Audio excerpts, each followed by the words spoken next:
guys, what's up? Welcome back. It's BigJon TV. Thanks for tuning in. This is a Wednesday. This is a What's Cookin' Wednesday, but I'm here. I'm shooting the intro. Now, if we go way back in BigJon TV's history, that means one of two things. We're either barbecuing or we're just cooking with meat in general, right? Well, I'm not firing up a pit today, but we are cooking with meat, so I'm leading this video. I'm going to shoot the intro. I'm going to show you how we get it set up. Jessica's going to get involved at some point, but I'm running this show today. We're talking beef. We're talking beef jerky specifically. We were talking on our live stream Saturday with you guys. We threw out the idea of making some beef jerky, and you guys loved that idea. So guess what? Here it is. Beef jerky is a great snack. Fantastic, high in protein, good for you, healthy, blah, blah, blah. But it's expensive. So let's find a way to make it cheaper by doing it ourselves. Cut the cost down. We know what's in it exactly, so we can really fine tune it to our liking, our taste buds. And yeah, let's go from there. I'm going to show you the recipe. I'm going to show you how to slice the meat, how to prepare the meat, and how to cook it in the oven at home. Could not be any easier. It's going to be fantastic. Thanks, Tuck. Let's get going. Okay, so like I said, this is going to be a really simple, basic recipe. Kind of a good starting point. You guys can deviate however you want, but I think this is going to be really basic. Going to be fantastic flavor. We're going to start with a half a cup of soy sauce.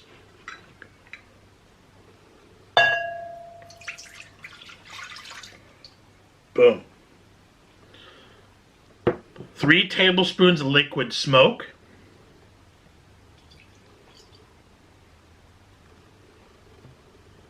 3 tablespoons Worcestershire sauce.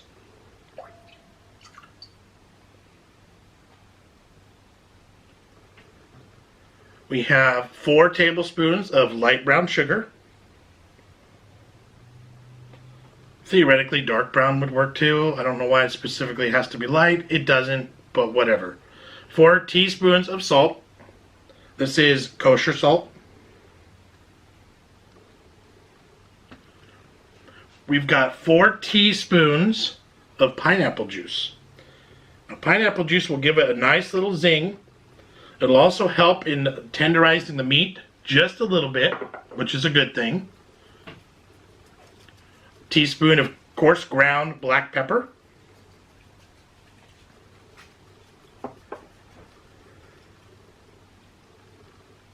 Two teaspoons of onion powder.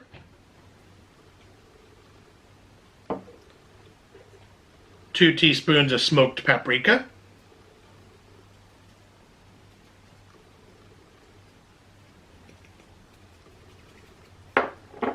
And 2 teaspoons garlic powder.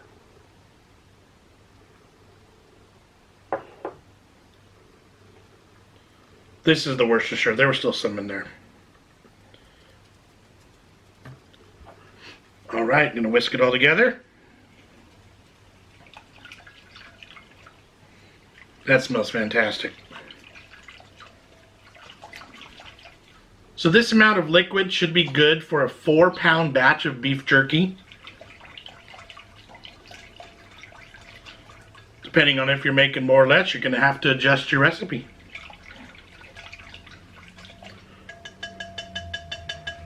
All right, marinade is done and ready. Let's bring on the beef. Alright, so the cut of meat that you use for the beef jerky is kind of an important one. You want something that's good and lean. A couple different options out there.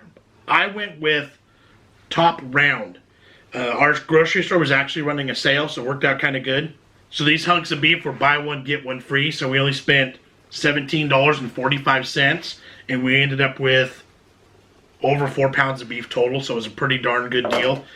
This is technically a top round steak. And the trick here is these have been in the freezer for about 45 minutes. Leave it there for your fat. Good call. So this is a top round steak, and just because we weren't paying attention in the store, not that it matters at all, but this is a top round roast. So you can see the difference. This is thinned out a little bit. You could throw that on the grill just like that and cook it like just as it is. This one wouldn't cook as good because it's thicker in the middle. So what I'm going to do is I'm going to find the grain of the meat. Oh, did I finish my thought? This was put in the freezer for about 45 minutes, 30 to 45 minutes, to let it firm up a little bit. That's going to help me slice it, so I could get nice thin slices without it falling apart on me. That's going to be important for the beef jerky as well.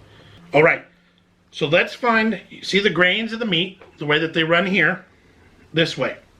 We're going to slice against the grain. So when the meat is done and cooked, you'll be able to pull it apart a little bit easier. You won't have to fight it as hard. Also, what we're going to do, let's start here. You want to try to keep them uniform in size and thickness. I'm looking for, all right, so this is what you're going for, about a 1/4 inch thickness. Trying to keep them there, right? Also, what you're going to want to do is any outside fat, you're going to want to trim that off. Now, fat is flavor. Fat is good when you're cooking a steak, but in the beef jerky realm, the fattier parts may have a tendency to go rancid on you when they're left to dry and to age and to sit in a bag for a while. So you really don't want that. So I'm just going to trim this steak from one end to the other because the grains are going that way anyway. And as I'm going, I'm going to cut off any fatty bits, all the edges, and I'm going to hammer all the way through this.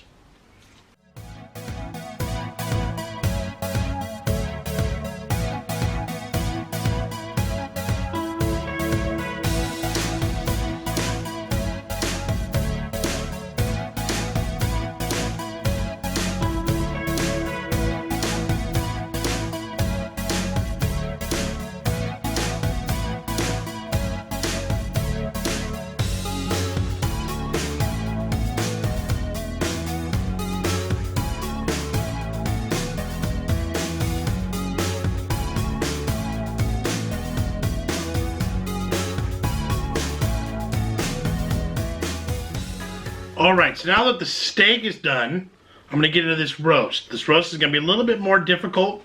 I'm probably going to just kind of chop it in half, find where the grain's going again. You can see there's a seam here, so I'll probably take it apart there.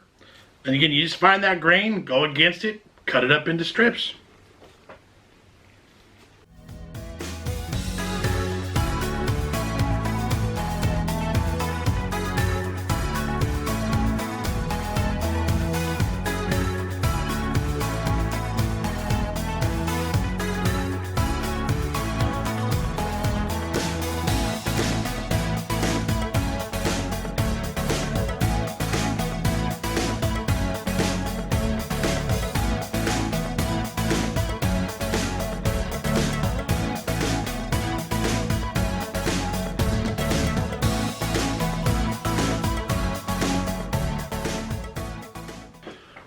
All right, meat's all done. Future reference to you, if you have a choice between a, what would we say, a steak, top round roast and top round steak, stick with the steak because the roast was a real pain to cut. So much more fat chunks in there. Overall, not a bad amount of loss in there. I cut out most of the fat that I could see, especially on the outside. But you see these slices from the steak were a lot prettier. Pretty darn good. What I'm gonna do now is I'm gonna dip each slice. I may just do a couple at a time into the marinade, and then it's gonna go into the container. See what I'm saying? So something like this. Making sure that the pieces are all getting some.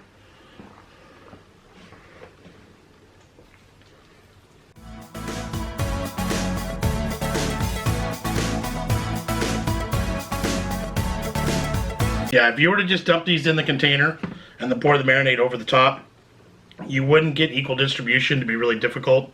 So like I could be a little bit better about it myself here, but then that's just took more time consuming.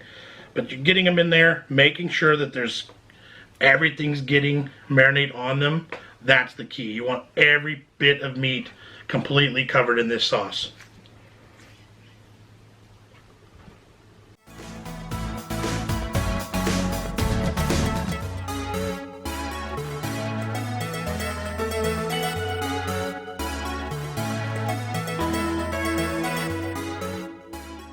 Alright, just going to dump the rest of the marinade in. Whatever's left in the bowl is going to get dumped in on top of the meat.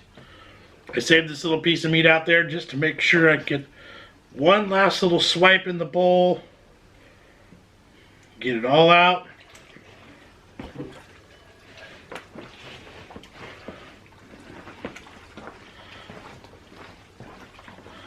Every piece has got something going on with it. I'm going to put the lid on this bad boy. It's going to go in the fridge. If you're in a hurry, you can go an hour or two. Ideally, you should go at least 6. I mean, that's ideal, 6 hours. We're going to go a full 24. So this, you know, we're talking like a day ahead. We're getting this project started. So this is going to sit in the fridge and just soak in all this juice for a full 24 hours. And then we're going to cook it. So I'm telling you, this smells fantastic. Look at that. All right, next step, cooking. All right, our meat has marinated. It smells fantastic. We're gonna take each piece of meat. I'm gonna take my watch off for this, actually. We're gonna take each piece of meat and pierce it with a toothpick. And this is gonna get draped on our rack in our oven. So I'm gonna prep all of these and then I'll show you the draping part. Let's go.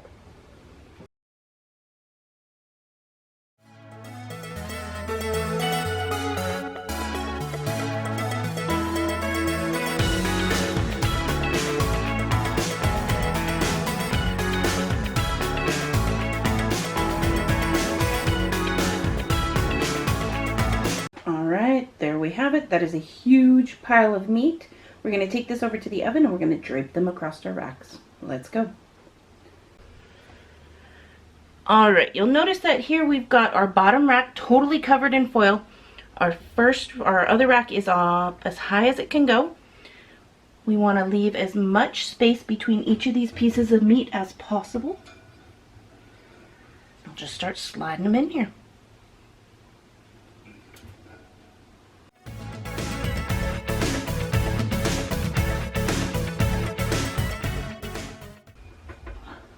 You could also lay these out flat on the rack, cover it in foil. You could use a drying rack, a cookie cooling rack to lay them out on.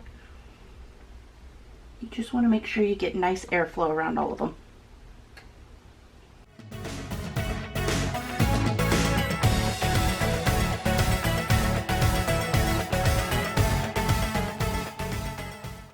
Alright, that is looking fantastic. I've got it all laid out, lots of airspace between each of them. This is going to go for an hour and a half at 200 is the lowest my oven registers. I'll try and turn it down just a little bit so it's around 150. And then we'll check it after that hour and a half. Let's go. Final tip, to let the moisture escape, we're going to prop the oven open with a hot pad. So that way, some of that moisture off of the meat can escape right out the door. And it'll dry it out better. Alright, total time cooking on this jerky's been about 4 hours. We needed to go a little bit longer. It's a little bit thicker than I thought. We're going to turn the oven off, let these cool down, get them bagged up and get tasted.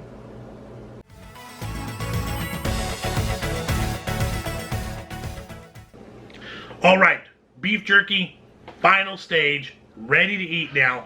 Let's give a quick recap because it's been kind of a long process. We cut the meat, we made the marinade, it soaked for 24 hours. Jess stepped in, took over the cooking process. Okay, so we pierced all the meat with toothpicks. Yep. Which also could just be laid out on a tray, but then you have to flip it halfway. Right. You want to check it after an hour and a half. See how well it's cooking. Yep. If it needs to be flipped, that's when you'd flip it. Ours ended up going for a total of 4 hours. Yeah. After the second hour and a half, checked it again, it needed more time. That's always the thing with meat when you're cooking meat, barbecue, meat in general. When it's done, it's done. You can't cook to a certain time. If the meat's not done, it doesn't matter how long you cooked it. Cook it longer. We thought it was going to be 3 hours. Ended up being over 4. That's when it was done. Take a piece, break it open. If it still looks like a steak, it's not done. It's not cooked through. It's not dehydrated. It's not dry enough. But this is beautiful, and it is tasty. Yep. So you can see, I mean, you hear that. That's dry. That's how it's supposed to be. You can cook it to a little bit of a softer texture, but I like the drier personally. I tell you, the smell, the flavor profile is 100% classic, to me, beef jerky. This could have used some pepper, could have gone red pepper. It's a great base. You can add more black pepper for a mild heat. You can add red pepper for a real kick. You could even add some teriyaki to make, or get teriyaki to like make an Asian flair. But this is dead center, perfect base. Like, this is fantastic. Now, I probably could have been a little bit better on some of my cuts. Some of them are a bit thick, some of them are a bit thin. So that kind of, you know, that all dictates how long. That plays into how long it takes to dry. So you have to work with it. It's kind of a little bit of a trial and error thing. Throw it in the oven, that super low temperature, crack that door, let it vent, let the air get out. Let the steam get out. Let it do its thing. Fantastic. Yep. Now let's talk about storage. Yep. This isn't going to last long in our house. No. But it'll stay good for about 2 to 4 days on the counter. Yep. Which is about how long this will last. Yep. If you aren't going to be able to get through it all, pop it into a Ziploc bag with some paper towels. Yep. It'll soak up any additional moisture, keep it nice and dry. Yep. And it'll stay for up to 2 weeks in your fridge. So fill the bag up, and then just at the top of the bag, I would just kind of like, you know, line it like that. So that any moisture coming in from the top, that's where it would be anyway. Yep. It would stop it and suck it up there. So any moisture gets in the bag, then it's not jerky anymore at that point. Because this has no curing agents in it. It's not smoked. Right. It's not going to last a horribly long amount of time. So next time I'm going to do jerky, it's going to be in a smoker. I think it's going to be a whole different direction. I think so. We need to do this more often. We spent $15 because of the sale that we had at the grocery store. That's a lot of beef jerky for 15 bucks. That is a hefty, hefty pile. Yeah. That'd be like, I don't know, like at least 40 bucks in the store. Yeah. Easily. So it's super high in protein, super good for you. Very minimal sugar. Right.